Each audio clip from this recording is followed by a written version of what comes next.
Hey, this is Jim McDonald. I am back from vacation in Canada, where one of the things that I did there was watch the Halifax Mooseheads defeat the Moncton Wildcats in some minor league hockey. And that was my first experience seeing hockey live, also my grandson's first experience seeing hockey live. So we had a great time, and great time in Canada. Always great to be there, always great to be back home and sleeping in my own bed and back here in the studio. This episode is Paul Revelia and Layne Norton. Again, this is part one that was recorded several weeks ago. Part two we released first because Layne announced his supplement company with bodybuilding.com, which is called Carbon. You can check it out there. They're not sponsoring this program, but Layne's a cool dude, and I think he knows what's up. So check out his product. Our sponsors, or real sponsors for this episode, howmuchyoubench.net, thepowermagazine.com, cavemancoffeeco.com, and Caveman has a new roast out. It's the saber tooth, I believe, roast, and you're going to see just a little bit of video right here of it, and it's really good. I actually had it this morning. It's delicious. So you can check that out at cavemancoffeeco.com. Rogue Fitness. Check out Rogue Fitness at thepowercast.com/rogue.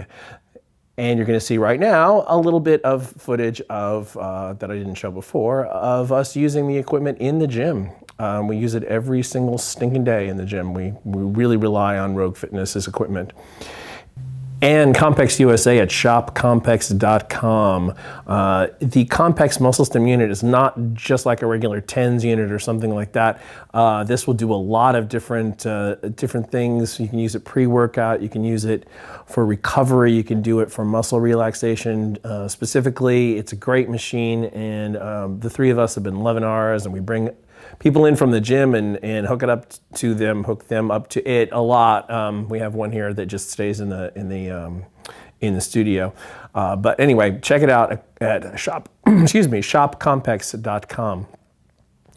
Also, if anybody wondered, this was actually recorded before USAPL Raw Nationals. So Layne squatted 661, he benched 391, and he pulled 711. Just because I know that down in the comments somebody's going to ask exactly what Layne did, because we talk about it a lot. This episode is about training and not so much about nutrition. In fact, we didn't really talk about nutrition at all, which is why there's a second episode about nutrition that we released weeks ago. Anyway, all the regular YouTube stuff, likes, shares, subscriptions. I'm terrible about it too when I watch videos, and I need to be reminded as well. It's very easy for me to just blaze through a video and not remember to hit like, or I share things pretty often, but it's hard to remember sometimes to hit like. So we would appreciate that. Mark and Mike and I would all appreciate you liking the PowerCast.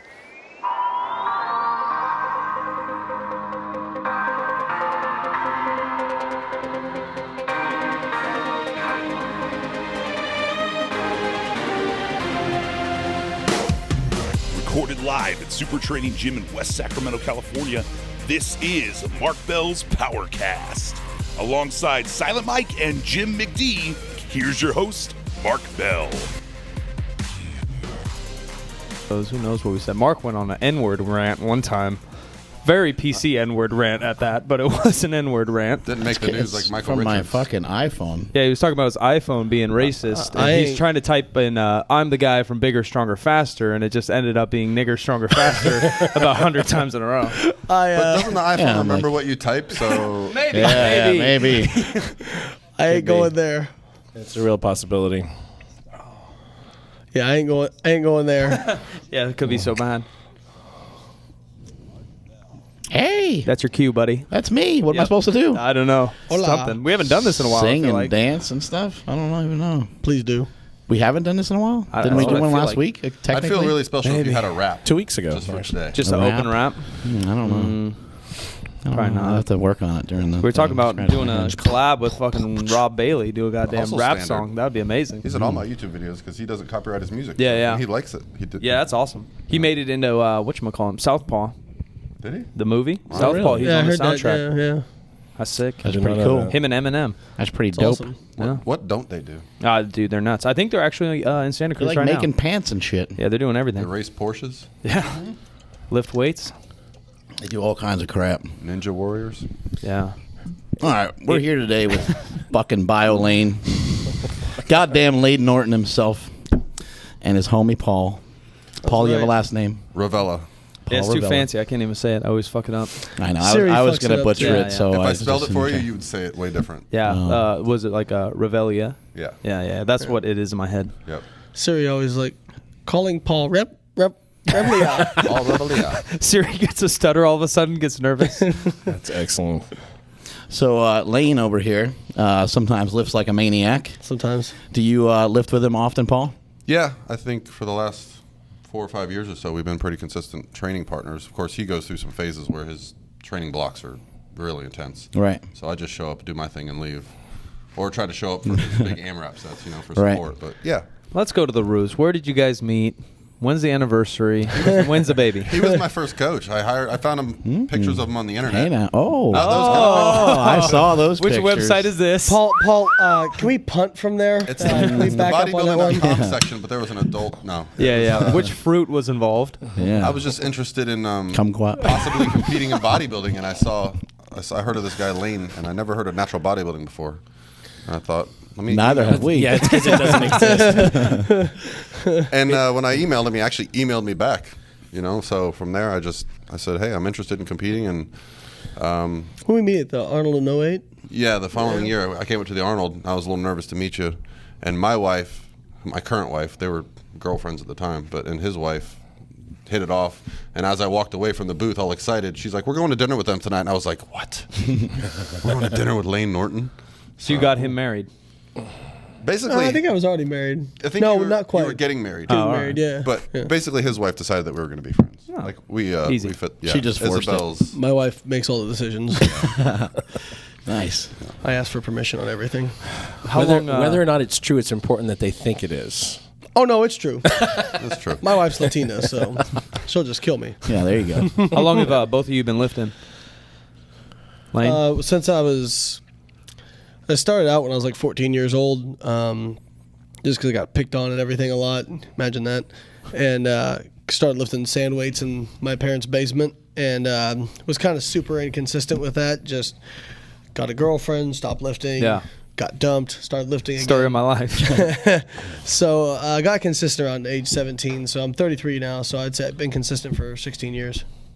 Yeah, I started lifting around 15, 16 in high school. I was the tall, skinny guy. I was like 6'3", 155, playing baseball, and I saw the Arnold Schwarzenegger Modern Bodybuilding Encyclopedia. Yeah. And me and my best friend Christian at the time, we spent the whole summer just going page by page every day, just doing all the lifts, and it's been an addiction ever since. Yep. What do you weigh now, Paul? I walk around about 210. Nice. I come down from 240. Yeah, pretty dang lean, I too. did a show a couple weeks back, so. So when you're lifting with this guy and he's freaking out and he's getting into his top sets and he's got his music I was bumping. actually pretty calm yesterday. Yeah, well, it was fine. Yeah, it was good. Especially for super training. Everyone doing nose torque and whatever they Slapping can. the shit out of each other. Snorting some fucking coke and just getting ready whatever way they can. That's what that white bowl is. Yeah, huge white bowl. One's chalk, one's Coke. You got to know which one it is. But how's that? Like, you guys are in a commercial gym. Is that a little weird with him getting all fired up? It's or a people commercial just gym in the aspect that they have other members, but it's not the typical gym that you've ever been into. It's Gotcha. an old school gym. They like the mentality. They have a deadlift platform, more squat racks. So he's not than setting off the cardio lunk machines. alarm. I mean, he does get some looks, and at first it was a little, strange for me because I internalize my Right. motivation. Yeah, everybody's different, yeah. And he externalizes it. So, but I realize how much he gets out of his psych ups that he Right. does. Oh, yeah. He'll literally, his warm ups will look like 1 rep maxes until he gets to his work set. He'll do his psych up, and he'll just, you saw him yesterday. Yeah, he'll just plow through it. through 6 reps, and you'll be like, wow, that looked easy. Right. Yeah. So, and he trains that way, and he's able to call on that at meets. All his It is best kind of lifts are at interesting when meets. you watch somebody get fired up. You're like, are they just acting weird like that because they, for whatever external reason, Yeah. But some people legitimately feel better that way, and that seems to be the case with you. Yeah, there's actually some scientific research behind that. Here we showing- go. Yeah, exactly. Well, don't worry, we'll get to some poop stories. Okay, all right. I promise, you know. But yeah, no, there is some scientific research that shows like they had two groups, and they said with one group they said we want you to keep everything internal and not vocalize anything, and the other group they actually like yelled at the participants and like let them yell and all that stuff, and they perform better. They lifted more weight. Was it like Kia or whatever in martial arts? Yeah. Shit. I mean, part of it is it also is individual. You know, like you guys know Mike Tushira, I'm sure. Yeah. And Mike Never heard of him. Yeah. Mike is, you know, like the most fired up I've ever seen him get is he like clapped before he went to grab a bar. Like, you fuck, know? this guy's Like, going to kill someone. Yeah, exactly. Like, Roid Mike, rage. calm down, bro. You know? So, whereas like I'm like doing cartwheels and sacrificing a goat before I go lift, you know? And we talked about it, and I was like, you know, if I tried to lift more like you, I'd lift less. And if you tried to lift more like me, you'd lift less. Right. And, you know, that is true. So I think finding out like what is... I think Mike is fired up. It's just all in here. Oh, of course. You know? Yeah, well, he's definitely focused and concentrating. You have to be. You know, you don't deadlift 850 or whatever. exactly. It is. Yeah, nobody deadlifts over 800 pounds calm. You know what I mean? Right. Like it doesn't happen that way. But I think it's just the external. What you see is different from person to person. Yeah, I remember Ed Cohn kind of had it like more like internal. Yeah. Or like Stan Efferding would go crazy during the lift. Yeah. Which is actually really different. I've never even really seen a He'd whole blow lot out of all of his air. Yeah, he just scream and go fucking crazy during the lift itself, which is quite a bit different. Also did like an 8-second negative on squats. Somebody can tell him that he's actually not being timed. Yeah. He can actually go down and get building the his stretch quads reflex. up. He can't go down any faster. That's the thing. Yeah, he would lose his balance. Yeah. He had the bar all high and Yeah. weird. Wow. His stance was all weird.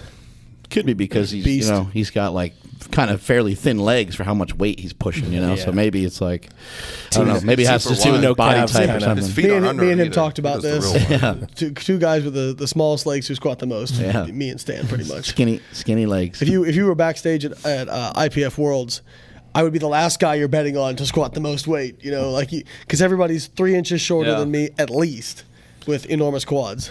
Your best squat's what, 667? 668. Yeah. And I ripped him off on the Yeah. internet. I know. at You 661. shortchanged me 7 pounds. damn. Son of a bitch. Fuck. That's all right. You know, I What was that, really expect you to know every single one of my lifts Yeah, I've that's ever true. hit. How'd that feel doing that the IPF Worlds meet? And I mean, first of all, what's the progression to even get there? Let's talk about that first. Yeah, so you've got to qualify for Raw Nationals. You got to do Raw Nationals, and I could butcher this, Is but qualifying for Raw Nationals just simply a total, or is there something else so involved? when I did it last year, it was a total. Okay. This year, there's actually a specific total you need to hit. And there's a lot of dicks to suck, I'm sure. Exactly. That's how I got it. That's always how it works. They use international see- judges, so you got to get around. Yeah. I see. Frequent flyer miles. Exactly. Like, the Ukraine guy. Fuck. He doesn't shave. I tell you what, Iran was really difficult to take care of. That's racist. That's racist. You're going to get an angry email from somebody in Iran now. Yeah. Now we're all fucked. Basically. This podcast is just Now we know why there's no name on the gym. sliding downhill. Yeah, exactly. So you have to Qualify, yep. You have to qualify. You have to do Raw Nationals, and the class winners will get an automatic invite. And then they will take, I believe it's the next 5 highest Wilks, regardless of weight class. Around the world. So, no, for this country. country. For the country. So like I went, but then also Ellis McLean went out of the same weight class because he had one of the highest 5 Wilks. And invariably, not everybody goes because you know we're paying our own way and all that kind of stuff. Yeah, So Salo, Finland's not easy to get to. Yeah, it's not cheap. Do they make any judgment calls in terms of like, if it's close between 2 guys, do they send one guy over another just because they'll think that maybe they'll do better on the world stage, or is it not like that at all? It's 100% up to the numbers. I think they do it as objective as they can. Right. And I'm sure there is some room for interpretation and judgment, but I mean, it's a pretty sanitized process, to be real honest with you. Like, they're sending you specific stuff, like you need to wear this and you need to have this done, and there's this paperwork and all this kind of stuff. I mean, obviously I've never competed in the Olympics, but I got to imagine that's kind of what it's going to be like, like there's official hotel and team transportation and all this kind of stuff. It was actually very well organized. So everyone does pay their own way. It doesn't none of the money comes out of the IPF's pocket at all? So the way it works is the USAPL is a nonprofit, And they will. So what it is you can actually make a donation to the USAPL in somebody's name, and they will nonprofit. Let's get a little cha-ching in there. So you can make a donation in somebody's name. So let's say somebody wanted to donate $100 to me. Gotcha. That money would then be available to me. I never asked for donations just because. I mean, I don't know. I don't think there's anything wrong with it, but I kind of run like your own business. I make enough money that I can weird. do it. Let them give that to some college kid who can't Right, afford it. there You know you what I go. mean? There's no funding or help at all. Clothes, shoes, gear. I mean, my sponsor did help. Yeah, but so, that's 100% individual, not USAPL. yeah, that was not USAPL. Some of the younger so. kids, I remember they had GoFundMe accounts. Yeah, but Figure like I out. said, if somebody makes a specific donation in someone's name, they can get some money. But yeah, I mean, hopefully that will change over time. Yeah, do you know if other countries do? Does Germany send their guys? Like, for example, some of the lifters, I think especially Australia. from Didn't Eastern, they help out?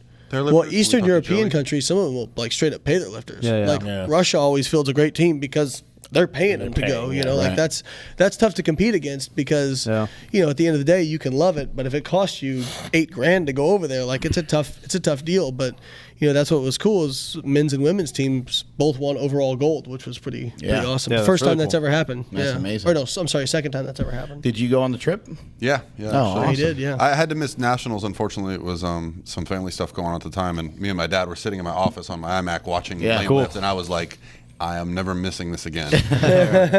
So yeah, I actually traveled over there by myself, met up with him, and stayed with them, and that. Thank God I did. That was a fantastic experience. How long are you there for? So I got there. I left Monday, got there on a Tuesday, and I lifted on Saturday. Okay. And I really wanted that. Like, you know, I kind of look at the opinion. If I'm going to spend that much money, if I'm going to go over there, I'm going to do all this stuff. This is going to be my job for the week, right? Yeah. So I did every little thing I possibly could to make sure I was ready. I tell people about this, and people think I sound neurotic, but I go down to the weighing area. I find out where the scale is. I find out where all the bathrooms are. I find out where the warm-up area is, which rack I want to use. I get my rack height 3 days beforehand. I went up and made sure that my coach and Paul and these people that they were going to have the pass that they were supposed to have, which actually they didn't. Right. So we had there was no to transportation. So Well, you'd rather take care of stuff right away rather than have the Exactly. stress later on. Yeah, and there's supposed to be transportation provided, but I just got my own rental car because I'm like, you know what? I don't want to have to wait on anybody else. When I want to leave, I want to leave, and when I want to get there, I want to get there. Right. And like I said, you know, I just made it kind of like my job. You know, like is it going to make you lift more weight? Who knows? But I kind of feel like I would hate some stupid little thing to kind of derail it. Right, You know, and we even had some people who got over there and then like missed weight. And it's like, how the hell do you come all the way over there and miss weight? And it's like, well, this is one of the other things I do. Like as soon as I got in, I took my scale with me. I weighed in on my scale. Right. Didn't eat or drink anything. Went straight over to the competition, weighed in on that scale. And so I knew exactly what the difference was. Right. And so it's like, I'm not guessing about where my weight is. I know exactly where my weight is. You know, I feel like, man, you can't go that far and then like be off. And can you imagine going that far and not making weight, not being able to lift? That could be a nightmare. Brutal. Do you get a second chance if you miss your weight? You get it right up until I think like up until like 15 minutes before you're ready to lift. Oh, right? wow. Okay. When your flight starts. Like I think 5 minutes before that is your Wow. weight Right. in. From an administrative standpoint, that is rough because the people running the computers have to wait until Exactly. the actual body weight is ready before they exactly. can flip it over. I And could if have gotten you're the talking times about a little losing wrong, a but- pound or something, but that's got to be hard, Yeah. last minute. And that 2 hour weigh-in's a game changer, man. Yeah. I mean, Yeah. that's like some people will say, well, this was under IPF conditions, and they're talking about squat depth, which it is very, very strict. But probably the biggest game changer in terms of how much you're going to lift is having to weigh in 2 hours. But you can't cut 10, 15 pounds. Right, right. You're gonna perform like crap. Well, yeah. How much weight can people do? 6 pounds, 4 pounds? It's probably individual dependent. My plan is always I cut a little bit just so I can get a better Wilks. Right. And if I'm tied with somebody, So maybe you just don't eat or something, or do a little water manipulation. So what I'll always do is kind of reduce, my calories earlier in the week. Right. Have myself really comfortably under the day before. I'll reduce sodium, keep water the same because I don't be dehydrated Right. if I don't have to. Reduce sodium down the day before, and then actually raise carbs the day before. I like to eat up. So the day before Worlds, I was 4 pounds under my weigh-in. So I'm like, cool. So I just ate, 400 or 500 grams of carbs, felt nice and fueled up. And it actually worked out to my advantage to be that way because I had the last lot number to weigh in. So in IPF, they randomly assign your weigh-ins. So I had the very last weigh-in. So if I'd been like, had been at a higher weight and tried to cut down and was dehydrated, you would I'd have been suffered waiting. longer. I'd have to go right up and start, warming up. So it's funny because Susie Hartwig-Gary was watching me drink water right before I'm getting ready to weigh in. She's like, "You sure you need to do that?" I'm like, "Don't worry about it. I'll be all right. I got this. I got it." And so I'll actually start like loading sodium like 2 hours before weigh-ins because I'll still weigh in light, but then that sodium load will hit me Will catch up, during the meet, But I think people also go like too far in an opposite direction, like try to cram in so much food and now you feel like super bloated. Right. Your belt fits differently. Yeah. Like, 2 hour weigh-ins, that's really hard. 24, you can eat, the day before you go nuts, shit it out the morning, go squat, feel great. Yeah. But I'm a big fan of trying to make like my training as much like the meet condition as I can. Right. And then like the meet doesn't feel so awful, like I get. Is that kind of why the training sessions are so long? Well, that's part of it. But part of it's just I do so much volume. Yeah. But it's also, I train with quite a bit of nerves. Like I get nervous before heavy sessions. So it's actually like when I get to meet day, it doesn't like. It's like, okay, I'm nervous. My stomach feels a little torn up, but like you I'm feel not like, worse about doing 585 for 6 than you do, squatting your opener in a meet sometimes. Mostly, I'm just excited, Gotcha. to get out there and like I mean, in my opinion, you shouldn't be going in and hitting 50, 60 pound PRs in a meet. If you're either not training hard enough or with enough volume or enough frequency because you don't know what your max is, So I know what I'm capable of going into a meet. It's just a matter of executing. Right. So I look at it as like I just want to execute what I know how to do. So how do you eat the rest of meet day then? Just kind of, it's the only day I don't really track. And I just kind of, if I'm hungry, I eat. If I'm not hungry and I feel like I got plenty of energy, I just let it ride and drink fluid.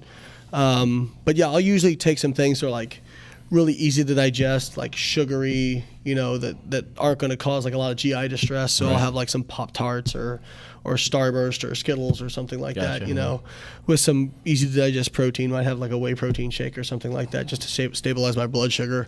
But yeah, I don't want something with like a whole bunch of fiber or anything like that. Actually, Worlds went so fast that like Nationals took forever, but Worlds we were done in like 2.5 hours. Really? So I ate beforehand and then I didn't even things were going a chance to get hungry. Things were going so fast I didn't even have a chance to really eat. I didn't even think about it. Yeah, people don't realize that those meets can move really, really fast. The rest of us are used to meets that last all damn day long, but you squatted. The Worlds, they limit the field. Right. I think 15 was the most. Nationals, there's going to be like 30, 40, 50 guys in some of those classes, right? Probably more, if there's in my weight class there'll be 1,100 already.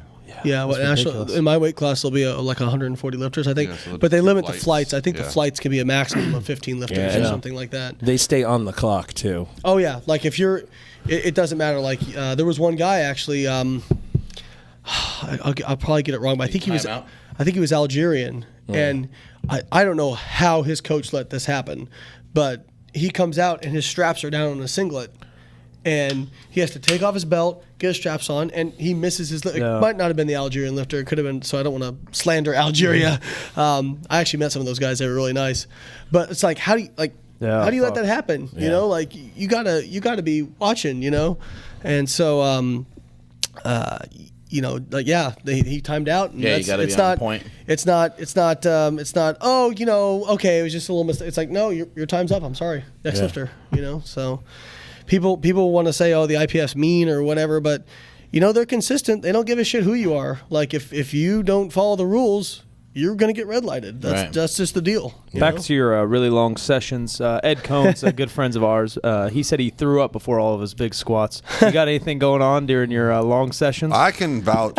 See, this is objection leading the witness. Being that I train with Layne just on throwing a the alley-oop here. fairly usual basis. Here comes your poop story. There we go. He will set a poop PR on the days he sets a squat PR. Yeah. 7 visits to the What's pooper. actually great is I can tighten the belt down the longer I go. And he'll let me know across the gym. It becomes very annoying because I end up spending like probably about half an hour of my workout in the bathroom. You guys saw me like after every warm up, it's like going to the bathroom, going to the bathroom, going to the bathroom. Yeah, I think you brought 2 phones in there with you too. I was like, what's going on in there? We got selfies Instagram going on. fucking nuts. Multitasking. This is where I put my Instagram posts up. Yeah. So I have this. Consistency. I actually have this intense fear of having an Ed Cohn moment, so I poop after every set. Yeah, the Play-Doh. Even if it's like a little bit, But no, I was actually I train at home, and my mother and father-in-law, they live with us, and they're Puerto Rican, and so they got the thick accent, and my gym is out in between my 2 garages, and I kept having to come. There's no bathroom out there, so I kept having to come in like every 10 minutes, and they're like, "Why does Layne keep coming in?" And Isabel looks at him, she goes, "He's pooping." Like, okay. So what was the meet? Was it Nationals in Denver where the bathroom was kind of far and you were a little nervous? Yeah, I remember after my first bench. You get a go-kart or something? Yeah, a little scooter. On my second bench attempt, I remember thinking, okay, I'm going to have to hit this and go. So it was like, locked it out. Ben's like, what do you want for your... Ben's like, I'm like, you pick my attempt. I got to go. Chucked it over there. It's really bad when you're holding your butt cheeks. Oh, yeah. It like does nothing. Didn't get quite enough leg drive on that one. Got to remember what kind of underwear you're wearing. Cotton or these. At the Arnold... Hey, don't you have to wear white cotton in the USAPL? No, they No just spandex? they can be as long as it doesn't have any leggings to it. So no boxers, no boxer briefs. No. So just whitey tighties or a thong. Well, they can be tighties, but not whiteys. So I like to wear colored underwear. Tighty blackies. Well, if you're gonna shit that off and you want to wear some colored underwear, USAPL move. That's true. You don't want that tighty whitey because you can have, if you got black underwear, Tidy brownie. There's some room for mistakes. You know what I mean? Exactly. Mark only buys brown underwear, so no issues ever. I actually Brown or black. texted Ben and Paul at the Arnold as soon as I got there. And I'm like, oh, thank God, we're good. And Ben's like, what do you mean? Like, the bathroom is right next to the warm-up room. Yeah. Those bathrooms.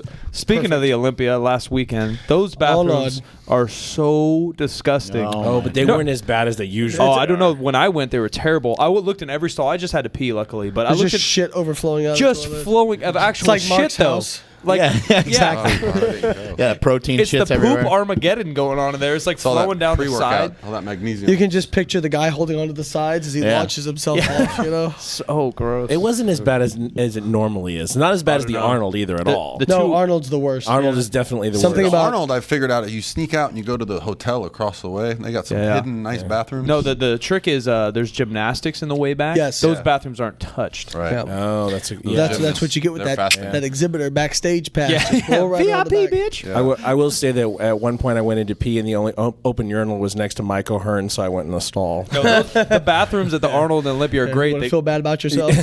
guys are like girls in there. They're doing their fucking hair. They're fucking flexing. They gotta make sure their tank top's on right. I was like, Well, you what got to the do hell? the incognito flex where you're like washing your hands and you're like, yes.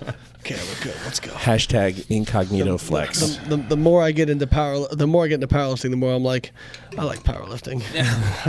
Actually, I was at 205 where I compete at, or 93 kilo. It's actually a great weight class for me. It worked to my advantage that they redid it. It was 198 before. It was 198, Okay. and 198 would be tough for me to make. Right. I could make it, but it'd be tough. And 220 is like too much space for me. Like I don't get that much more strength by going up to 220. But I'm pretty lean at 205. And actually, I was so lean before Nationals. Isabel's like, man, it looks like you're getting ready for a bodybuilding show again. She's like, put your posing trunks back on. Let's take some pictures. hey now. Yeah. This is how our foreplay starts. Yeah. So I put them on. And I'm like doing the posing and everything. I'm like, God, this feels fucking weird. Like, man, I don't know. I'm like, I'm not trying to hate on bodybuilding, but it's like, I don't know. It's like getting back on a horse that you forgot how to ride. You know what I mean? No jokes. Well, in that same vein, I have a question that came in from a listener to me, and I think that you're a better person to answer this question than I am. He's about 19, about 5'9", weighs between 220 and 230, self-reported under 10% or under body fat. Okay, This is me. squat 505 for 3, bench 405 for 2, deadlift 495 for 4. So Get that deadlift up, bro. What's yeah. his- Does he have a is that question? squat to depth? Yeah, high squat or what? Yeah, we don't know this. We don't know this. But anyway, squat. what Is this his Match.com profile? Yeah, this is Match.com profile. Long It's walks his on the beach. powerliftermatch.com profile. Anyway, though, he hasn't been training as a powerlifter. He's been training as a bodybuilder. So his question is like, how do I shift my focus? How do I shift my training toward powerlifting? I mean, he's got pretty good numbers for a young dude. He's pretty heavy at a low body fat for a Yeah, I call bullshit. That's a big bullshit. So you always see the 10% body fat and they have no abs Yeah, whatsoever. we joke about that all the time. Everyone's 8% body fat. Like, what the fuck? Everyone's Mr. Olympia? I can tell you as coaches, we both get, I want to be 8% body fat. I say, send me a picture of what your idea of 8% body fat is. Yeah. 'Cause there's a big gap between what people think that is. Well, that's what he looks Hey, like. pretty lean. That's- Oh, look at us here talking shit, and he's actually no, like he's legit. jacked. You know? I'd say 10 to 12. He's in there. But he probably doesn't squat to death. Yeah, you know, yeah, so. fuck you, bro. High squat, son of a bitch. So his question is how he would transition more to powerlifting. Yeah, because he wants to do powerlifting meets before he does bodybuilding. Okay, so Before he actually. so he competes. wants to do both. Yeah, he wants to do So- both ultimately. Yeah. I mean, I think Lauren talked about this in her Power Magazine interview, and I think it's a good point that like. I always do a bit of both, but for example, as a powerlifting meet approaches, I'm almost always just doing the big three, not because I don't want to do a bunch of accessory work, but because my session gets to be 3.5, 4 hours. Right. I want to go home and see my wife and kid. I don't want to, spend another hour doing arms or whatever. Right. I'll put in some, I'll train at home and I'll put in some like accessory arm work and calf work and that sort of thing that doesn't really get hit from the main movements. But most of my training will be that, and I'll just kind of be focused on maintenance for my other stuff. And then where if I was getting ready for a bodybuilding show, for me, like my quads are a weak point, so I'd probably be doing more quad dominant stuff, but I'd still be doing some squatting, some benching, some deadlifting, that sort of thing, and more like in a maintenance mode. So as opposed to now when I'm peaking for nationals where I'm squatting 4 times a week, benching 4 times a week, maybe I'm chopping that back to 2 times a week. So it ends up being like a time management show. thing. Maybe you're switching out some hammer strength pieces and with instead of maybe doing some regular bench pressing or something like that. Listen, for me to get ready for, you saw, to get ready for squat, it took me about an hour to get ready. Yeah. To get ready and actually do it. Whereas, if I just hopped on a hack squat, I could probably be ready in 20, 30 minutes. Right. Right. And so, I'm a busy dude, and from a time management perspective, sometimes I always say I have to triage my time. You know, so I'm like, people say, well, wouldn't you like to do that? I'm like, yeah, I'd love to do this thing, but if all I want to do is train and not make any money, then I'll do that. Right. But at the end of the day, you've got to be. I love to lift, but I'm more than just a lifter. Right. I think what's important for him to understand is the rules of the federation he's going to lift in. He's benching 405, but he's just bouncing it, and if he's not squatting to depth, he's got to learn to transition into that style of training, and then use the right amount of volume. You don't want to just jump in and first week try Shaiko or first week try small up if you've never done any high volume. If you're only squatting once a week, It's got to that's a really good point. A lot of people see. Sorry to cut you off, Paul. No, I'm such a rude person. I'm just so excited Paul. to talk. Yeah, Silent Paul. Yeah, we'll just sit over here, guys. Don't fucking mind us. All right, you guys. Let's go grab coffee or something. Fuck these guys. So people will see the volume I train with, and I'm like, well, realize I built up to that over a decade of training, right? Like, if you can make progress squatting twice a week, then by God, do that. Because at some point, you're going to have to move to 3 times or 4 times a week to build that volume further, right? And so, like we have programs out there, like we were talking about this yesterday, squat every day, which, if you squat every day, you will put pounds on your squat, but how long can you maintain that before either you get injured, burnt out? It affects other lifts. Yeah. Exactly, yeah. So you want to progress your volume appropriately. People who are all familiar with Smolov, and people will say, wow, that Smolov was amazing, and they think it's like the repetitions and sets are magic. And no, you tripled your volume. Of course your squat went up, and that's why when you went back to squatting once a week, it went right back down, So you have to understand that, I always say you want to get by with the minimum amount of volume that you can do and still make progress, because like, let's say I started somebody out and just had them squatting 4 times a week. Well, first off, they'd probably get injured because they're not skilled enough at that movement. But second off, they make really good progress, but what happens once they plateau? You're going to squat 8 days a week? Exactly, yeah. So you want to nowhere to go. Yeah, you want to progress. We always want to try to like shortcut the process, but it has to be something that needs to be progressed appropriately. And as Paul said, like really getting good at like the technical aspects of your lifts. Like I see so many guys that are like, they're like mashing the bar off their chest, bouncing it, and they're like, Football player benching. Yeah, but in the meet, I'll pause it. It's like, no, you're not going to do that, or it's going to take 50 pounds off your lift, So I think getting technical is important. Some people, it seems, can manage to make depth in meets when they don't always hit depth in training, but everything else, it seems like you have to be dead on. And I think most people still have to squat to depth. I think it's really tough I think some people can do it, but I think I would hate to have something that's foreign to me and trying to do that the biggest meet, or a big meet for me. I'd also say it's a bigger problem too when somebody is intentionally cutting their squat because the weight feels really heavy. Yeah. Maybe there's some other reason, like for parts of their training that they're cutting their squats. Maybe their knee is bugging them or whatever the case might be. Yeah, LS actually had to cut his squats high because his hip was bothering him. But if it's like, oh shit, if I go any lower, then I don't know where I stand, then you're fucked. Yeah. You're clearly going to have a really hard time on the platform. Same idea with the pause. If you're not pausing your bench because you want to handle 405 and not 370, you're probably going to be fucked in a meet. Yeah, exactly. And that's what, we call that upholding the standard. Matt Gary always talks about that as upholding the standard. And, you're just going to be held to especially in the IPF, you're just going to be held to a very high standard. And, that's some people poo-poo that, and I kind of like that. Yeah. I would rather... I'll take some pride in doing the lift the right way. Yeah, I mean, what's wrong with that? That's why I always tell people, Simple like, enough. you got to...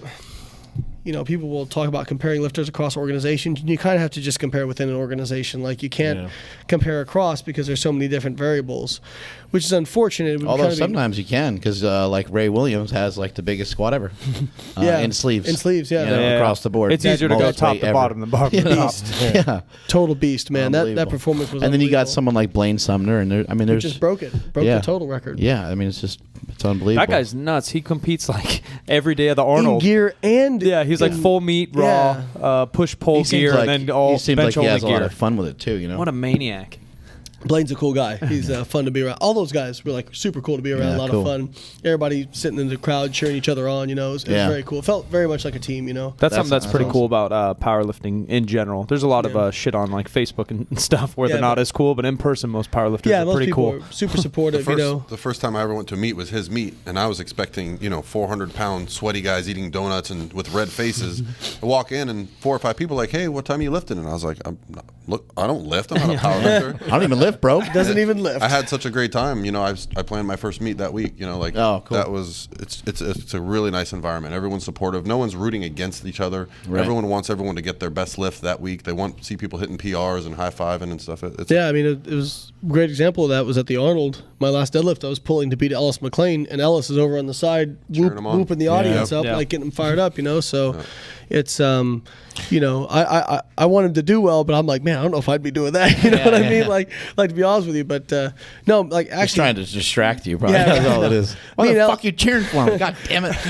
Me and LS actually had a great time at Worlds. Like, he's so funny because he's actually we talked about this. Like, he's actually got like inner rage. So we're backstage at Worlds, and he's like, because I'm like, I don't think about other people. I'm just thinking about like, I want to hit my PRs. I want to crush some weights.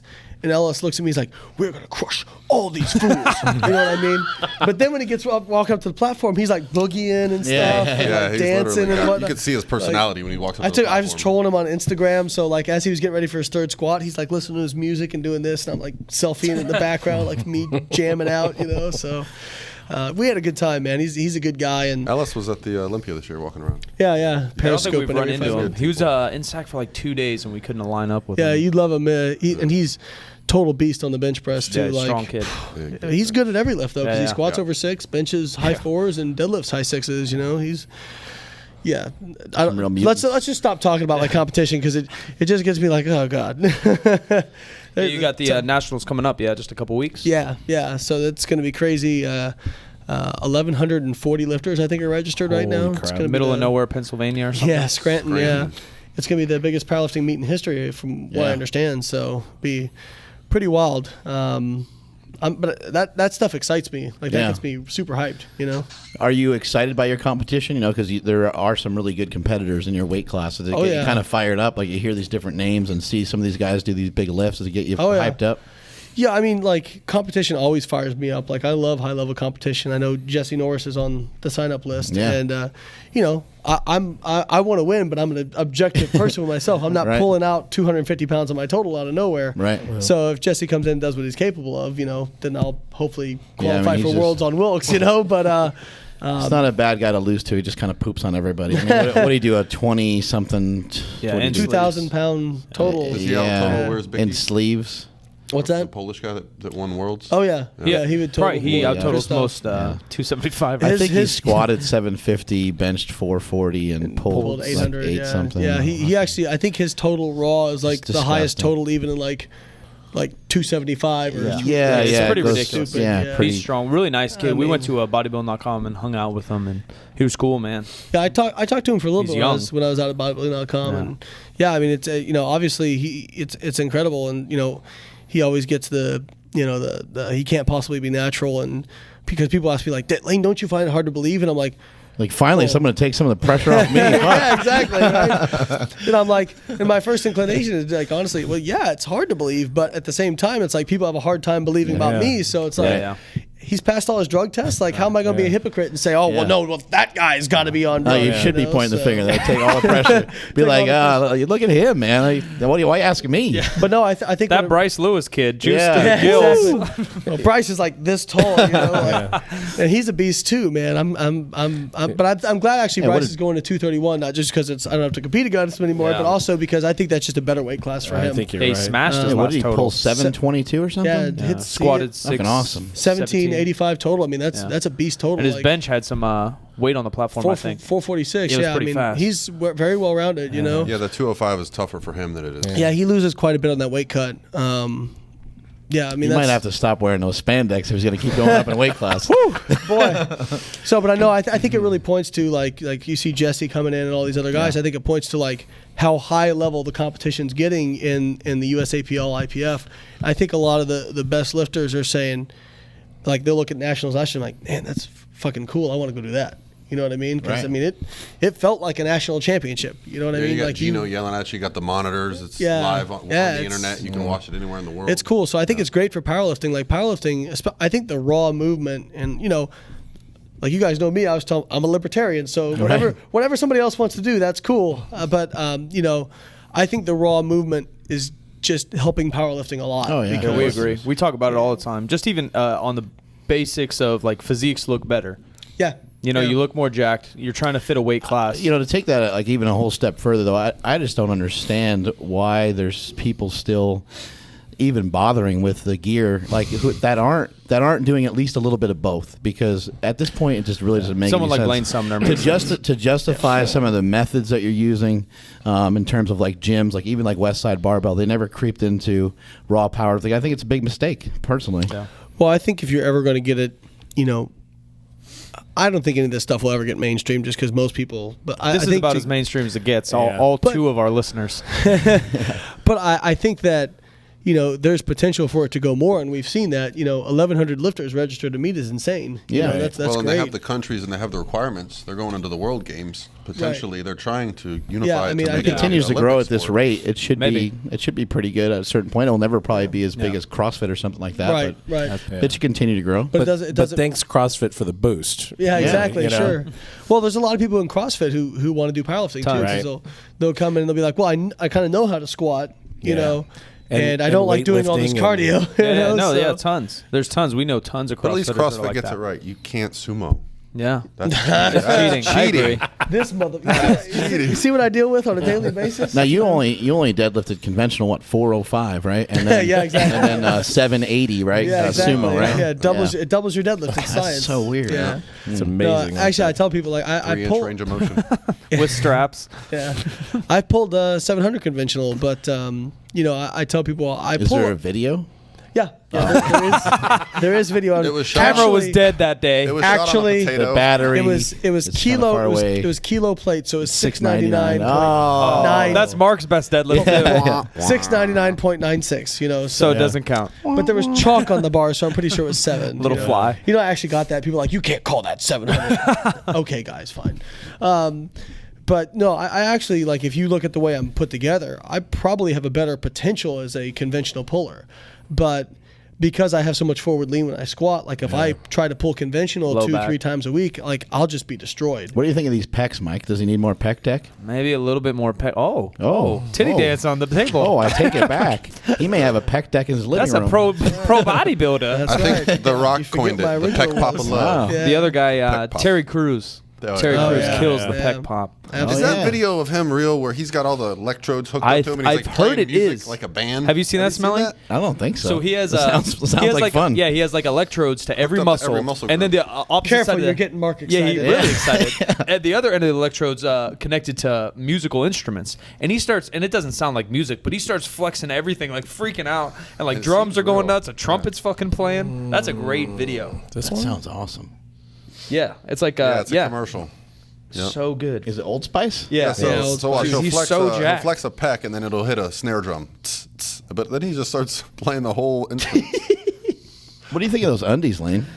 Are those They IPF could be- approved? They, could or- be tight. They look like a Mark Bell diaper. You know, so Yeah, The slingshot diaper. Yeah. Coming Power soon. diaper. So many people at the Olympia thought that was real. Mark's The slingshot Did you see that underwear? picture? So Mark like ripped the knee sleeve in half or cut it in half, and then he put it on it, and it looked like underwear. You know, he didn't actually put it on; he put it in front, and we posted it.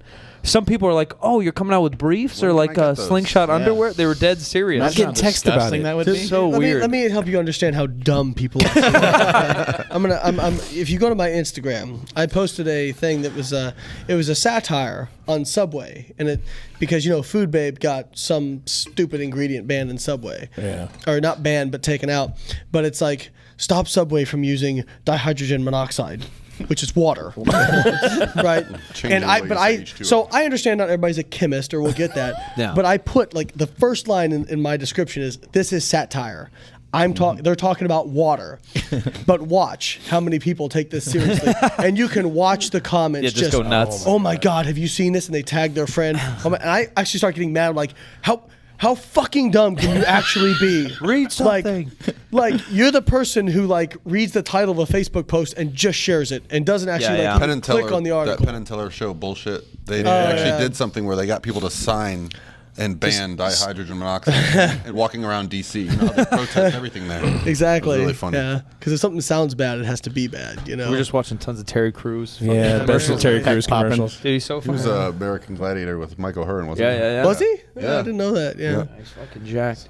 Reminds me of the greatest commercial ever, though, is Office Linebacker. Oh, Yeah, Terry, so Terry good. Tate. Terry That was Tate. Reebok, right? So there you go. Nice little think so. chop Yeah, for might be. Reebok. Reebok, are you watching? No. It should be. So yeah, probably. Bring back Terry Tate. Oh he's man, hilarious. that was That that is was Old great. Spice commercials are great. They make no sense. I love I it. know you need a cover on your TPS report, Janet. Yeah, so you just got floating heads of Terry Crews popping up out of the sewer. Yeah, Yeah, there's a bunch of pretty yoked. American Gladiators that end up doing some things. yeah. Was no. it Gina Carano's on there?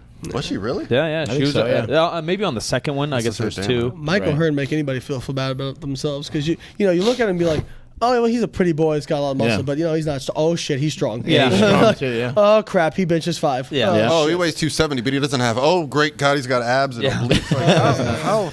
Just You're just like, what the fuck? Yeah, yeah, my- have a bad hair day. Ever My, like my that, wife you know? let me know. She's like, if anything ever happened to us, Yeah. Mike's on my short list. There you go. And Careful. You said mine too. Yeah, that's exactly right. I'm like, Yeah. we, You're like, that's so weird. It's on the top of my list as well.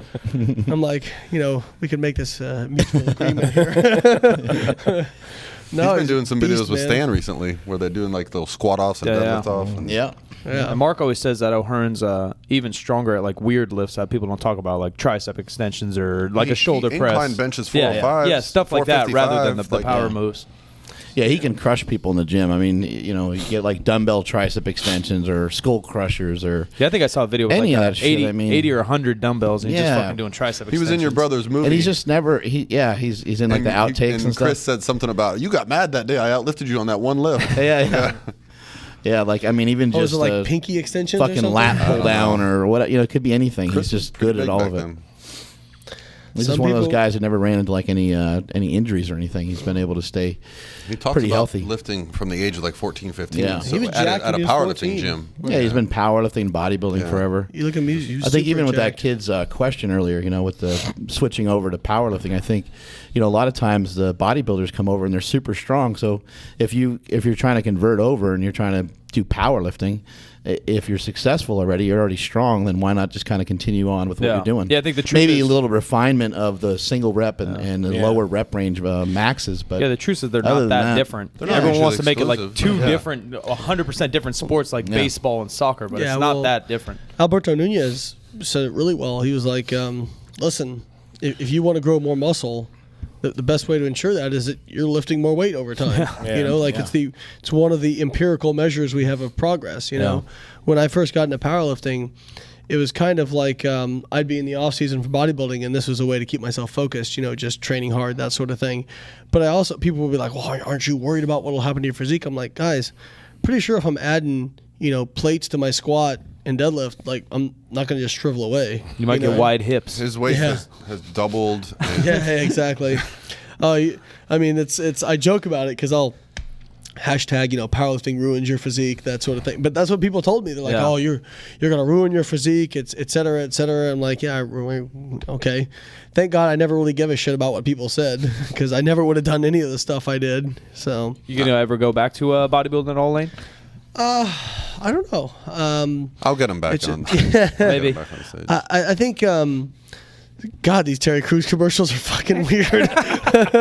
Without sound, you can I'm like- tell how strange they I'm really like are. trying to focus, and it's really difficult. yeah, just shut him down. Kill him. But no, I'm just enjoying powerlifting right now, and to be honest, I probably will do bodybuilding again. But right now, my shelf life in bodybuilding is probably longer than it is in powerlifting. Yeah, I mean, you can only lift heavy for so long before you just get dinged up. Even if you do everything right.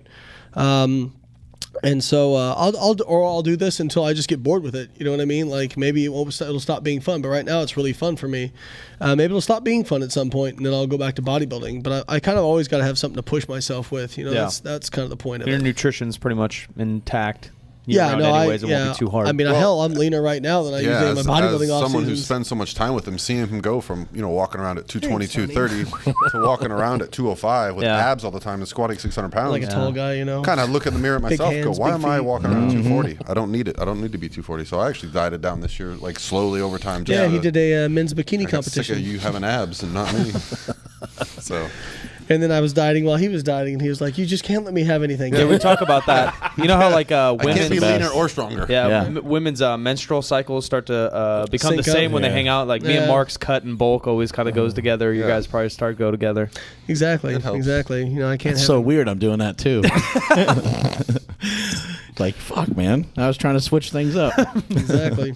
Yeah, and he's the guy too. Like I've done like 3 or 4 meets, and I've run into some knee tendonitis and stuff like that. And Layne will come in the gym one day and be like, "Yeah, my knee's hurting a little bit today." I'm like, "Oh no!" And then 2 days later, "No, I'm fine. Yeah. Nothing. No." I call him Wolverine. He snaps back Yeah, so well, quick from these little tweaks that would take me out for months. Yeah, one thing I think a lot of in any sport is just durability. Like people think they don't get results because they don't have the right routine or this and that, and all that shit matters. But at the end of the day, if you are training hard for 10 years and you're able to be consistent, I mean, you're going to make gains, you know. But you got the best routine in the world, but if you can't stay in the gym, you're not going to make gains. And so, like, being healthy is kind of a priority. And, like the first time I ever kind of dealt with a back issue was before Worlds. Or actually, it started right Because you're the way you squat. Exactly. I Called always the good morning. yeah. Good morning. I always get that. You put up one thing on Instagram and everybody's like, "Oh, he's terrible." And then I tried to start arguing biomechanics. You're bad. with You're people. bad for powerlifting. Oh, Yeah. I had that. There's Yeah. this guy in Australia. I he was- agree with that. That's why I said He it. is, exactly. He was. At least you say it to my face. You know? Actually, So- that was Mark's fake account. Yeah. Yeah, exactly. Yeah. Just has accounts to troll me. He figures the more hate he can drum up, the better the episode will be. That's right. No, I was over in powerlifting. I was over in Australia, and I was lifting in the gym, doing squats and that sort of thing. And I came back later, and I had somebody else posted a video of me, and one of the powerlifters over there was like, "Just look at his squat. He's a disgrace to powerlifting." And I'm like, You're like, what? kind of a weird thing to say. Yeah. but That's a okay, little extreme. whatever you say, guys. There's so much honor in this sport, anyways. You mad I squat more than you at less body weight? Okay, bro. But yeah, no, I mean, I always tell people, I'm like, listen, I've had a couple back injuries, but this is over the course of 15 years. Certainly not with any more frequency than anybody else who has lifted heavy has had back issues. And no disc issue. It was just a lumbar strain. Right. But it was just kind of bad, the timing. Like, I remember before the Arnold, like, I was really set up for a monster total at the Arnold. I was crushing weights. I had squatted, during my overreaching cycle, I'd squatted 615 for 4. I deadlifted like 630 for 8. My bench was going well. I mean, I was set to probably total right around 1800. And then the last heavy session, the week before the Arnold, my back kind of tightened up during training, and I kind of trained through it and thought, okay, it's just kind of tight. And next day, I couldn't even hardly get up out of the bed.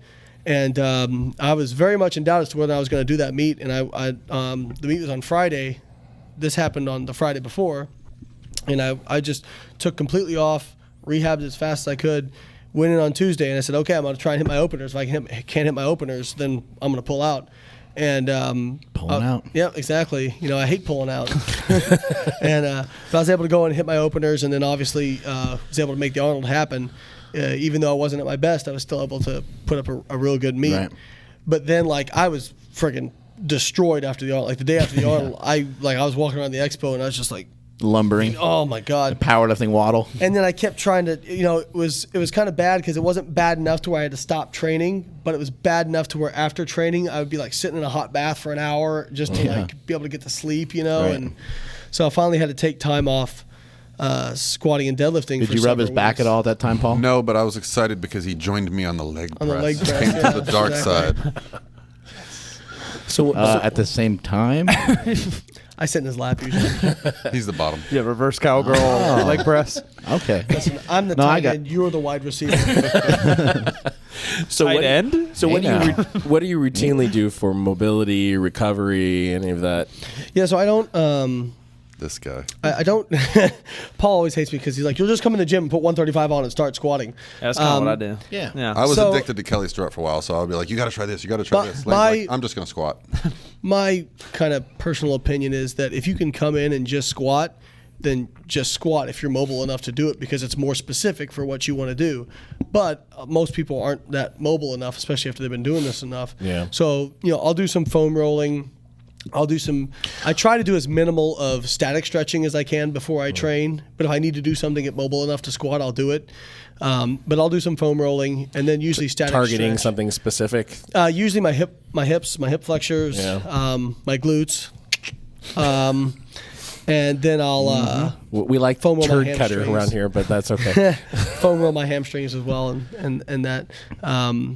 I noticed yesterday when your client, Katie, that's her name, right? Katie, yeah. Katie, when she was lifting, she would do a squat. Have some more Monster. Yeah. She would do a squat, and like in between sets, she would kind of like stretch or hit Yeah. the foam roller and If stuff. she And has a beat up back, yeah. Yeah, and Yeah, that's she's bit. doing Yeah. back issue, to yeah. me, that seems like a smart way to do it. Like, let me kind of like see what the hell's going on with my body, see what hurts, and then I'll just like rub it on something and make it feel better, and then I'll go again. You know what I mean? Well, the other thing too is that we talk about a lot. Like just as strength is specific, mobility is specific too. So if your goal is just to be a better squatter, you don't need to be able to rub your ass on the ground. You just need to be able to hit parallel. Right, and there's actually some research that shows that. Here we go again. Everybody go to sleep. That being immobile increases your risk for injury, but also being super mobile Yeah, right, increases right. your Sure. risk for injury. Which makes a ton of sense. So you You want do need a little extra, but not too much. Yeah. right. So you want to be like right in that middle zone. Like you want to be mobile enough to squat, obviously, Yeah. but your muscles are kind of like, for lack of a better term, like rubber bands. So you don't want them stretched out so much that they kind of lose that elasticity. Floppy. Yeah, exactly. And for want you, that- as long as want you can that get your feet stretch. up on Paul's shoulders, you're good. That's right. Yeah, I mean, Bottom bear. Exactly. That's it. Years. That's my goal every day. Are you trying to set your sights on a IPF Gold? Is that something that you want to shoot for, or is it just like keep hitting PRs and see what happens? Keep hitting PRs. I mean, obviously, yes, that'd be a dream to be able to do that, but it's going to be being objective with myself very difficult. I mean, Right. obviously with Jesse Norris, Everything's now got to, coming in, and then with Christoph. I mean, Christoph is only 25 years old, so it's not like it's not like, okay, well, I'll just outlast him and then I'll go beat him. You know what I mean? Christoph would he have gotten a gold? He in the would weight have class above? won in 231. There's a couple guys like that. crazy. Yeah, like Yeah. Brett Gibbs could probably do a couple Yeah, weight classes yeah. and smash some He faces. just had a crazy So, squat. he's Like 30. way Yeah. too strong. So he- you just got a silver at this last one, right? Yeah, And is yeah. that were you in contention for gold in that meet at all, or was it like towards the end you were like, oh shit, I'm kind of in, like you almost didn't know going into the deadlift, or where? No, were you at? I mean, I knew that because Christoph has pulled 821. He didn't pull it. He didn't pull it last year. Yeah. Like this past year, he got 782. He went for 822 and missed. But so I knew that you made all three squats. he made all three squats. Well, you made all three squats. Yeah, so right? did I. Yeah, and I made all three bench. I went 9 for 9. My first meet I ever did went 9 for 9. And so we were very close heading into deadlift, but I knew, I'm not going to pull 100 pounds on my deadlift out of nowhere. Right. So yeah, but I'm not one of these people who's like, oh well, I didn't get gold, so I'm upset. Like I knew that was the best meet I could have possibly had. Right. Based on my training, based on the circumstances, I went and executed, upheld the standard, did everything I could, and so after I was done, I mean, I was happy, Yeah, because that was as best as I possibly could have done. One cool thing about 'Cause- Worlds is they actually bring out the medals per lift as well. So he did get a gold medal for the squat, which is Yeah. cool. You got to hold the flag Yeah. and stand on the Is that podium. a world record in the squat? Yeah, so it was by 7 pounds. Yeah, That's so fucking That's awesome. That's Yeah, it was- fucking cool. it was very cool, and like I was saying, a lot Is of that people, something you had your mind set on, Yeah. kind of going in? You're like, this is a possibility that I could be like right next to this Yeah, for 'cause a third attempt squat? I squatted 650 at Nationals, and it was real smooth. And I knew 661 was the record. And actually, the plan was to break it at the Arnold, but we had a little snafu. And my coach Ben Escrow is great. Like he's one of the best at attempt selection in the world, in my opinion. He's fantastic, and super smart guy. He probably doesn't want me giving him credit because now people will email him and he'll have to tell him, no, I'm not taking clients. So the progressions are in kilos, right? So it's 661, 666. But Yeah. you can also chip it for a world record. You can go by half kilo. But after my second attempt at the Arnold was 639, and I looked at Ben, I said 666 because I was feeling it. I felt good. Yeah. And he went, and when he would put the attempt in kilos, he went 300. So I think that just in you have to put it in within a minute in the Right. IPF. Yeah. So I think just doing the quick conversion, he did it, and he was like, okay, we're going 300 kilos. And I'm like, whoa, what? And I was like, we have, that'll just tie the record. Right. And so he went and he see if we can't change it. Like once you put it in, you can't And change in the it. IPF, the incumbent keeps the record. And you're like, Yeah. I don't want to lift it. Yeah. So I don't wanna actually- try. Actually, it was tough to get myself back fired Yeah, up yeah, for it. yeah, I'd imagine, I really had to pull a gut check, But I was like, all right, I can still win this thing, and the Arnold is a big deal. So Yeah, I'm like, let's go out and fucking win, And he felt freaking terrible about I'm it. sure, yeah. He apologized profusely, but it's like, I'm like, what am I going to get mad at him? Like, I wouldn't even be squatting near this much if it wasn't for him. So, went out, hit it, and then it was cool because I got to hit it at Worlds, the biggest stage. Yeah. So I felt better about it that way, and made it that much sweeter. And what was cool was, like we're talking about, you can chip it, but there's actually like some real cool strategy that goes into this because Ben and Matt Gary, who's the U.S. National coach, they're always like, if you're doing a record, always take some kind of weird half kilo jump. Because when you get down to the deadlifts, if you're tied with somebody, they have to take the full 2.5 kilo jump unless they're setting a world record. Does that make sense? Yeah. So, like, Yeah, Ben- you basically have a little extra change in your pocket Exactly. that they don't know about. Right, exactly. So Ben on squat, I hit 634 for a second, and he put in 668, which is 303 kilos. And I was looking at the statistics, and I'm like, dude, you realize if I miss this, I'll actually won't even be in the top 3 for squat. I'm like, we only have to chip it to beat the world record. And he's, like I said, he's great with the temp selection. He looked at me, he goes, I know, but you've got it today. I'm like, okay. I know he wouldn't put a weight on the bar I can't do. So we have a lot of good rapport, and like I have confidence that if he puts a weight in the bar, if I execute, that it's going to go up. How does he attempt the weights? I mean, you probably don't want to give away all his little secrets and details, but is it percentage based, or is it just 15 pounds or something like that, or is it? So we have like a rough idea. So like me, I'm so good at reps and grinding that like a 3 rep max for me is like 620, 630 if I really was jacked up out of my mind. So it can be fairly close to like 95%. So yeah. You guys familiar with the Tendo device? Yeah, that measures Tendo, the speed? yeah. So his Tendo speeds look like they don't even register as a rep. Yeah. So we'll usually start, like my opener at Worlds was 606, and like the idea is like, you know what? And we talk about this usually around 90% of a 1 rep max. With me, it's like 88% because he wants something that's going to be super low perceived effort. Because I was saying, like, I always perceive a high effort. And, people will go, well, you don't want to open up that low. But think about it. If you only hit your openers in meet, you're going to be pretty pissed off anyway, right? So why open with something that's like super high? Maybe like have some kind of technical difficulty and miss it, right? Like you should be able to walk in, somebody slaps you in the face, the judge doesn't like you, tells you to do some stuff, and you still hit it, right? So tells you to do some burpees. That's the way we look at it. Is our opener should be something that there is no question, no matter what, we come in and do it, and it, we build momentum, we set us up, and then second attempt is usually going to be around like 95%, something like that, and then based on how that goes, we'll select the third 100 attempt. to 102 or something. Yeah. I mean, 98 to 102. Yeah, sure. I mean, we're very much like take what's there. Like a lot of guys. I see it all the time. They'll have this lift in their mind, and it's not going to friggin' be there that day, and they'll go, well, I have to attempt it. Well, what the hell is the point of attempting if you know you're going to friggin' miss it? Yeah. It's stupid, Have you guys ever had to do that? Just scratch a lift completely? Just say, fuck it. Like you made your second lift, and it's just so bad, you're like, there's no point even trying. No, but we did. So I did nationals last year in July, and then I did a regional meet in November. And I wanted to set the American record there because the USAPL was retiring that weight class, and so that record would stand for all time, right?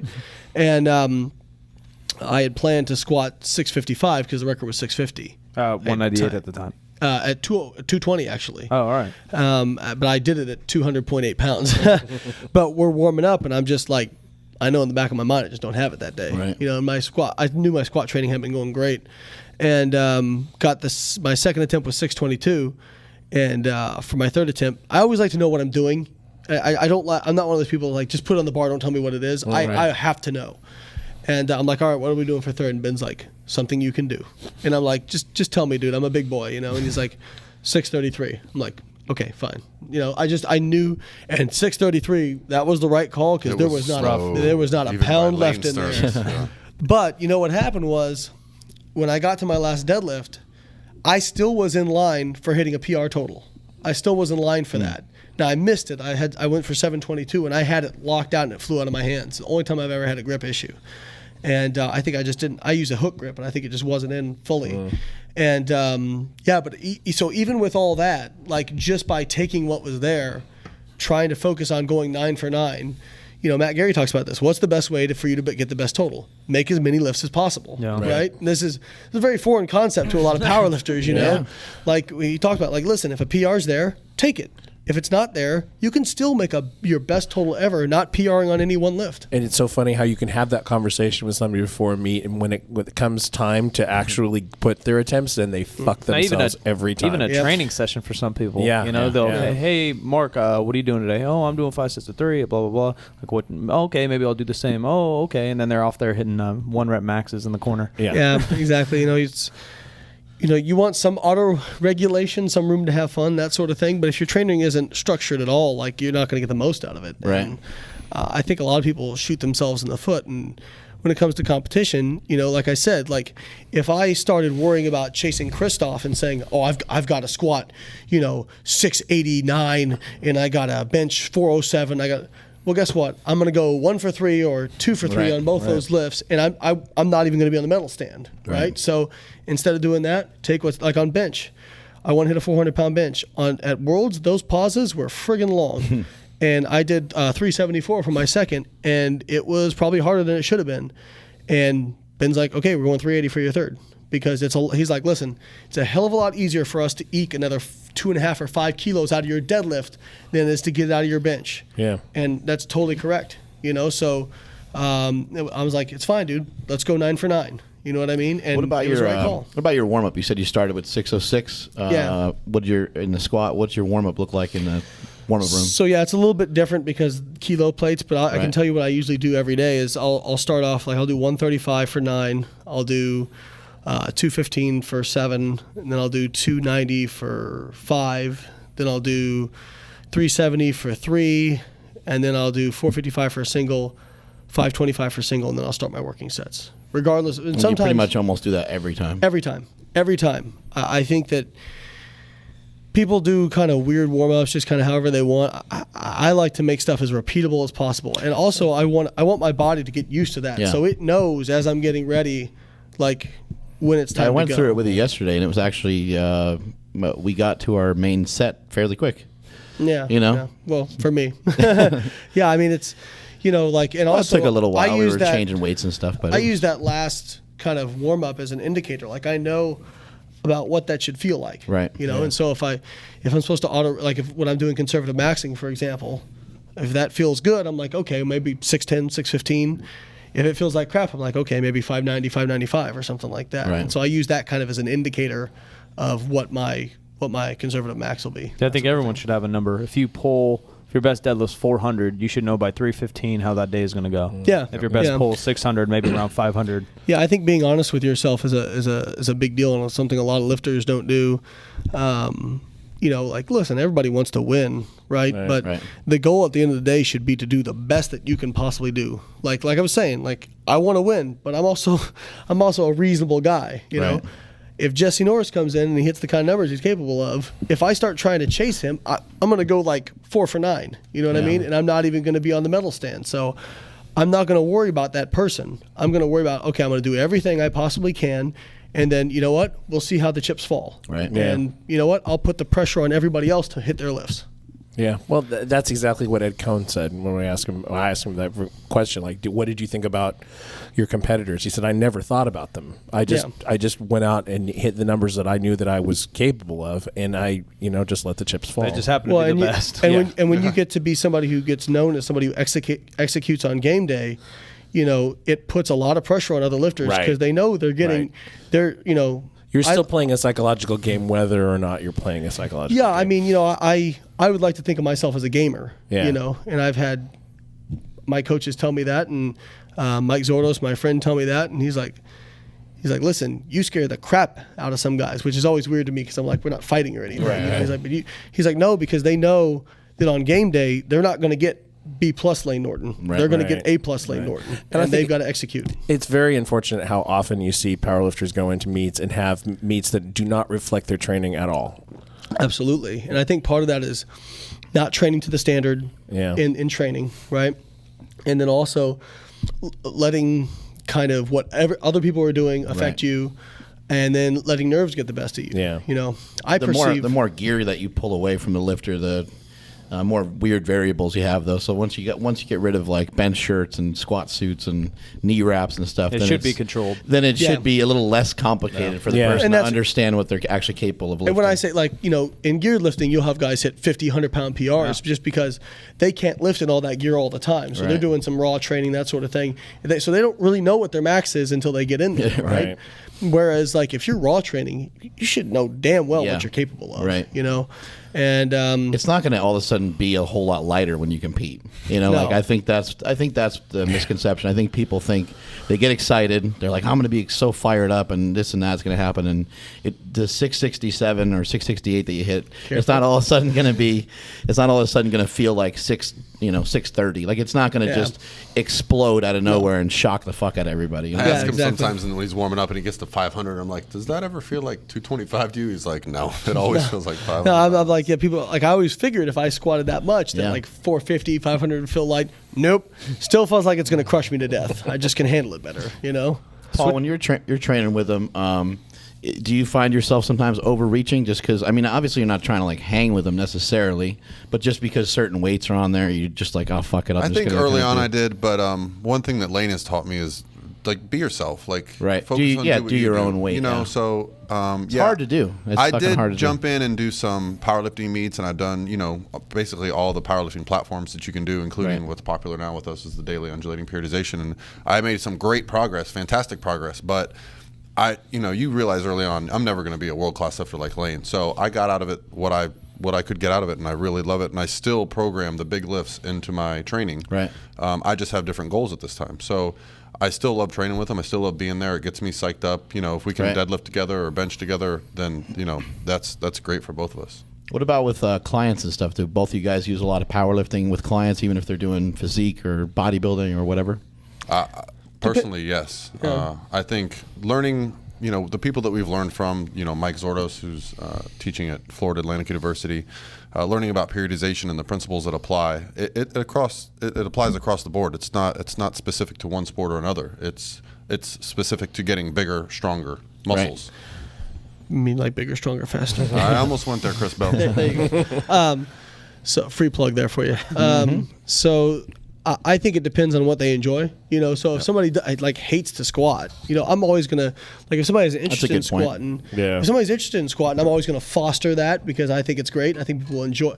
I do tell people, I'm like, listen, if you say you don't like squatting heavy, it either hurts something or you're not good at it. Right. Because if you're good at it and you can squat heavy without pain, you fucking love it. You know what I mean? So, but that being said, if somebody just hates to do it, if they keep getting injured, that sort of thing, I'm not going to force them into that programming. So. But a lot of people now, just because of what I've done in powerlifting and bodybuilding, a lot of people who come to me are interested in doing that sort of thing. So you just you end up. It was funny. A coach was talking to me. He's like, "Well, I don't know who my audience should be." I said, "Well, put yourself out there, and they will come to you." Right. Because if they're going to see your style, they're going to see what you do, and they're going to say, "That fits me," or they're going to say, "Nah, that's not really my style." Right. And I'm not going to get somebody who comes to me who's going to want to wear mostly a waist trainer and do plyometrics and stuff just because you see my girls, they're out there doing heavy squats and deadlifts, Yeah, I think that the culture that Layne has fostered has, created like a group of people that we don't search for business finds us. So we tend to get the people that are interested. Hey, I saw Katie squatting. I saw Layne squatting. Can I look like her and eat like her and lift as much as her? So yeah, we do get a lot of people that are interested in that style. And I think that, that brings up another point, like talking about Katie. So for example, and she works hard.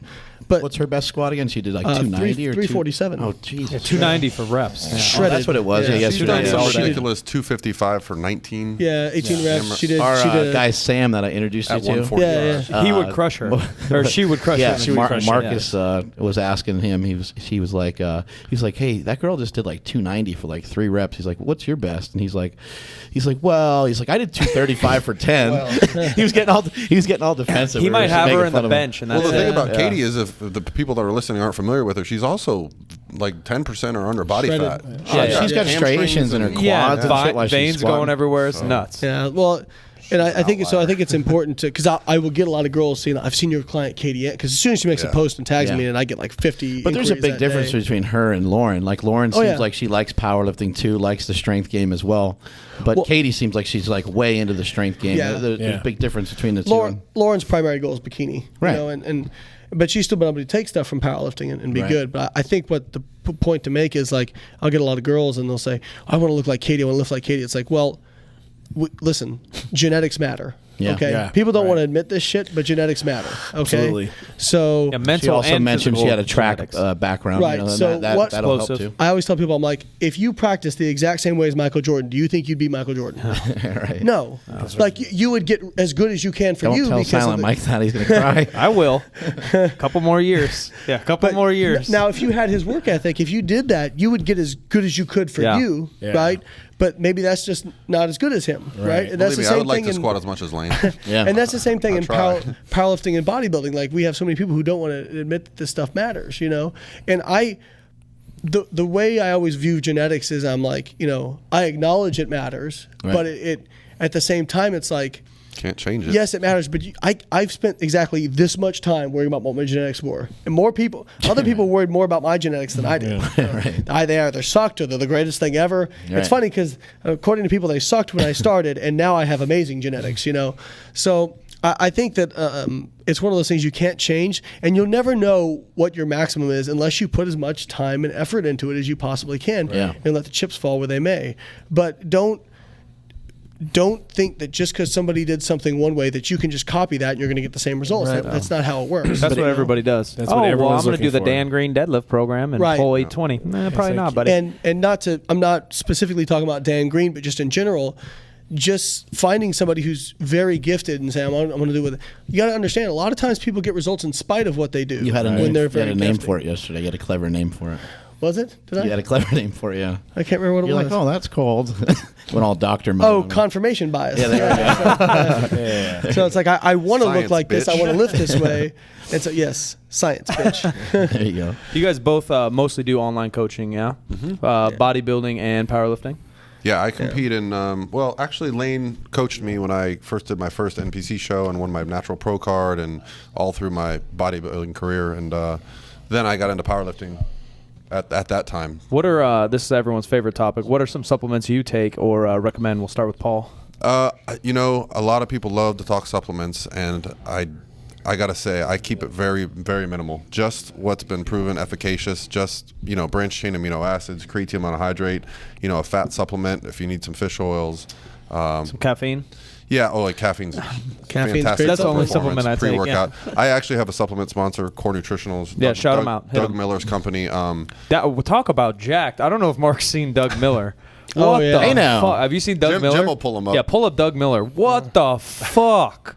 This Yeah. guy's the most jacked human being ever. Big schlong. A huge buddy. He's not even a BBC. He's not even a BBC. No, he's a white jack. He looked like, without being racist or whatever, like his muscles kind of look African American. They're like bubbly Yeah. as shit. Yeah, he's definitely got Bubbly the as 3D shit. look. Look- oh my so God. that's Doug Miller. He's my sponsor for. He's known as kind of the Michael Jordan of the natural Natural. Oh, bodybuilding yeah. world. Yeah, Yeah, he's. I'd hit it. Jesus I'd Christ. hit it. yeah, that's cool. I've never met him, but I've definitely seen him. Yeah, he was at the Olympia walking around. His face has muscles in it. Like a Pretty much, yeah. I was fortunate enough to train with him, or unfortunate enough this weekend. Crushed He's, you. he's a He's a volume beast. monster. He's a volume. He's strong monster. too. I mean, he's deadlifted Yeah, I'm sure. 405 for 30. He did a Yeah. German volume a couple weeks ago with 475 for 10 sets of 10. Like he's So he's psycho as he well. loves to lift. Why? Why? But he's actually really smart too. He got a degree in biochemistry. He was actually valedictorian at Penn State. Yeah. And he Only didn't like smart supplements people. 10 years ago, so he started making his own. That's Jeez. cool. Nice. And Speaking really cool. of Still which, Yeah, Layne, what do you? Do you want to do this now? oh, it doesn't matter. We just had a little conflab. We haven't talked about side conversation. We haven't talked about nutrition at all. Yeah. What we're thinking maybe we'll do is we're going to stop Okay. this episode and we'll start and then talk real information. next episode we'll talk nutrition. Oh, we're gonna do I another quit. episode. I'm going Yeah. home. Cool. Yeah. I'm good. So do you want to hold it? Sure. Yeah. Okay. You can hold it. You want to plug away? Is this going to be two different things? It's Yeah, going to be two different Where episodes. can people find you? Guys- Websites and You guys are gonna Instagram. get all the fucking content out of this, I'll aren't you? go first. Milking If it. you don't know where to find Layne Norton, then you're not really trying. But me, Boom. never heard of. Yeah, hit us Instagram and website. So my Instagram is @PaulRevella. My website is That's ProPhysique. REVELIA. Correct. Boom. And my Somebody's a website- stalker. my I website- dropped out of college and I can still spell. Awkward. So ProPhysique.com is my website where you can get in touch with me. I have a YouTube channel, where I do probably weekly videos, some content like this when I go to the Olympias, bodybuilding shows, whatever I find interesting. And You also writing for Fitness RX. yeah, fitnessrxformen.com. I write a monthly article for them, which is probably due today, and I got to get on that. And he'll be writing for Power Magazine coming up. Look at that, ladies and gentlemen. Hey now. So Boom. other than that, if you can find Layne, you can find me. I'm pretty easy to get a hold of. Layne, plug Yeah, away. I mean, BioLayne.com is my website, and I actually we've been revamping it, so we're gonna actually have a members area as well. So we're gonna have extra. Yeah, it's All where the nudies? all the naked pictures Yeah. are. My yeah, member will exactly. be there. Gold member. Exactly, it'd be perfect for you, Mark. Yeah. I know you like to have some jerking material. You're you like, know? how do we ban this guy? Sick freak. As soon as I said member area, I was like, oh shit, It's over. I done goofed. But now we're gonna have like G4P.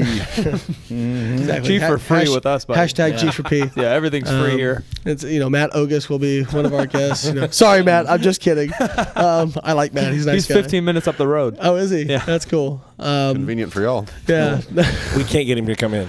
So so we'll have like premium content, like articles, and I'm gonna do like live webinars and stuff. So that'll be cool. And then like my social media is most of it's at BioLayne. Anywhere Very you go. interesting Twitter. Follow that. That always keeps Yeah. me entertained. Yeah, everybody says I'm mean on Twitter. I'm like, I really don't think I'm mean. I just like, if I'm mean, your question was either stupid or you were a dick. I'd say So, more upfront than mean. Yeah, I agree. But you know, I have a bad day like anybody. So, I have a bad day. I have a bad day. So. Take it out on social media. on Twitter. Unlike a lot of people, he does all his own social media. He Yeah, literally yeah. sits there on his phone all day. He enjoys it. You know, Yeah, I know it's fun. some people have people posting for them. If you Yeah. see something on Layne's it's social media, it's him. Yeah, and then Being angry. The only different one is Facebook. My Facebook is facebook.com/Layne Norton. So Boom. that's Hit 'em, it. Smelly. That's it, man. You have a kid, right, Layne? Yep. How They do you both look- have sons. How do you look Yes. how do you look your son in the eye and tell him that you sumo deadlift? Be honest with us. You know, Is that hard to do? You got to it's, sit him down, son. Listen, I'll tell him I I got was- something to tell you. You know, I was confused at a young age. Yeah. And They had to put him You know. in private school because Oh. Yeah, he's- Oh, he's yeah, very- yeah. it was very The social media very world's tough eating for him you know? alive. Yeah, exactly. You know, his Twitter handle was blowing up. You know, when they were found out. How old's your son? So he's just over 2 years old. Oh, awesome. And yeah, he's pretty awesome. And what's really cool is you know, Paul moved to Tampa, and then our friend Will moved to Tampa, and we all have kids like around the same age. Nice. So So playing we around. we get punching together. each other. We get together. Actually, it's Will's kid. Will's is daughter crazy. is- his daughter's insane. She's like a high pinball. energy. Oh my god, like Tons of joy though. Intensity, huh? They're Will's- happy babies. Will's shredded now, but it's just because he's chasing Malayla around all the time. So. Oh, Tanya, cardio. Tanya eats like 350 grams of carbs a day. Can't gain Yeah, weight. yeah, like- she's chasing like Malayla. I Robert. guess I have to have a Hey, kid. you're tracking their calories. It's amazing. She did No, a show. Tanya, the wife is no, but no. Somebody asked me, they're like, "Do you track Robert's macros?" I'm like, "Are you fucking serious?" That's great. He's no, two. Guys, He's two. He's I'm two. just- He does that I'm shit just- himself. No, I'm only just- when he's 5. I'm just happy if he eats his freaking breakfast because Robert hates to eat. Like he's Yeah. like very. He doesn't really talk much yet. I think it's because we speak to him in both Spanish and English. Yeah. So his speech is a little They bit say delayed. that it takes a it's- little extra That's time. smart though. Yeah. It's I a wish little- my parents taught me Spanish. Yeah, it's a little delayed, but like we'll sit there and try to feed him. He'll go.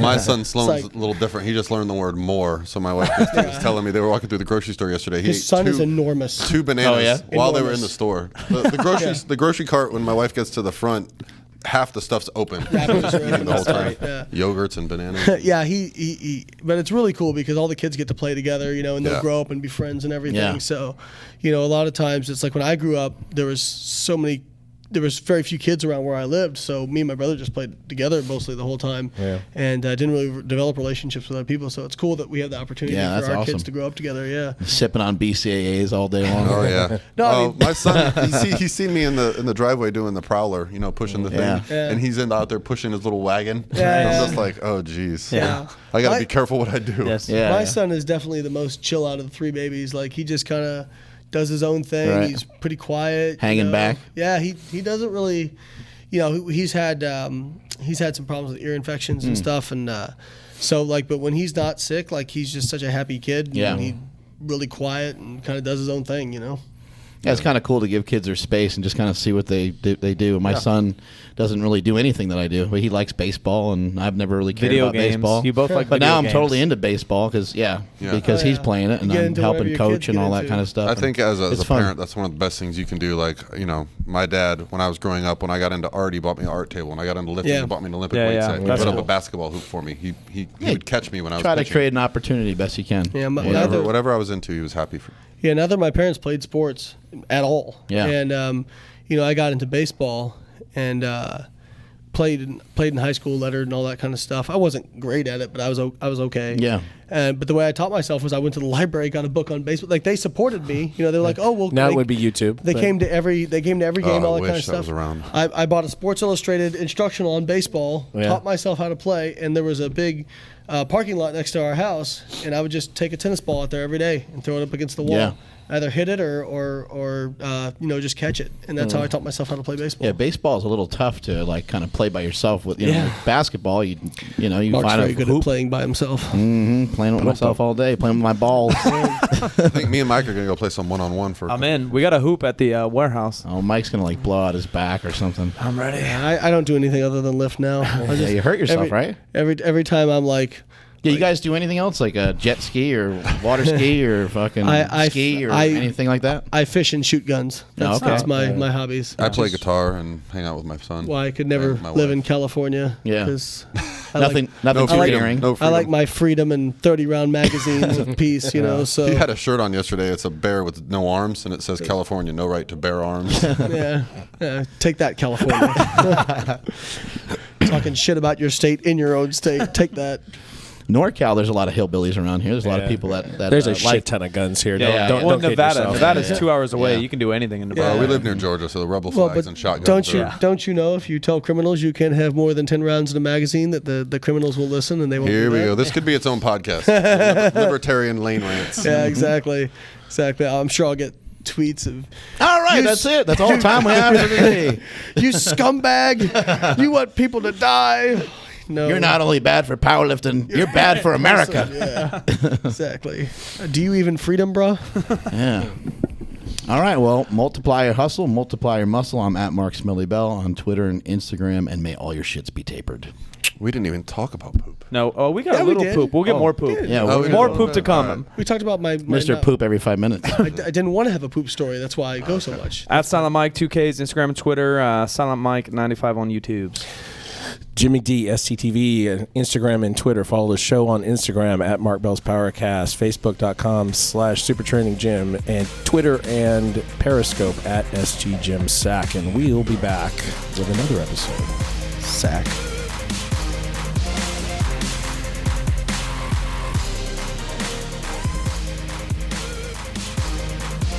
Mark Bell's PowerCast is a production of SuperTraining.com.